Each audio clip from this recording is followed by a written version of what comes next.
Hello, everyone. I am here with the wonderful Vanessa Brantley Newton, and I had the pleasure of having her in my library today. But I wanted to ask you two questions, Vanessa. The first one is, what is your heartfelt opinion on diversity in diverse books? You know, I have been a trailblazer in diversity in children's books. I've been doing diversity ever since I started illustration.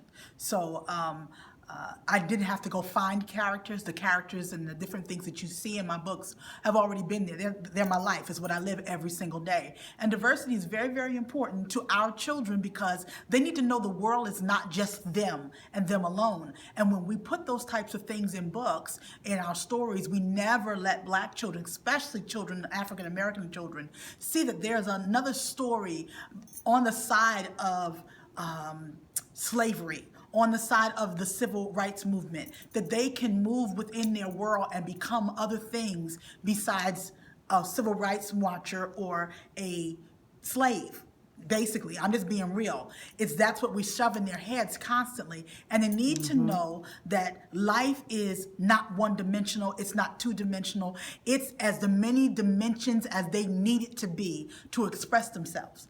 And so I want them to see every child in a book. I want them to see children that look like them, that dress like them, that make the same facial expressions, because it's going to leave an impression on them for the next generation so that they will perhaps become illustrators and decide, this is what I want to do. I want to do the same kind of thing. So diversity is very, very important.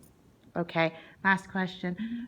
For children of color, and not just Black children, but Hispanic children, Asian kids, what is your message of inspiration or hope for them? My hope is that people will see you, that they will see you, that you're not an invisible, you're not a second thought, an afterthought at all, but that you should have been there, as my mentor, Ezra Jack Keith said, you should have been there all along. That is my desire for you.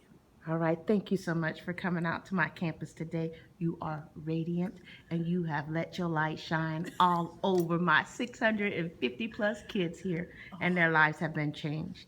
So thank you so much. Thank you.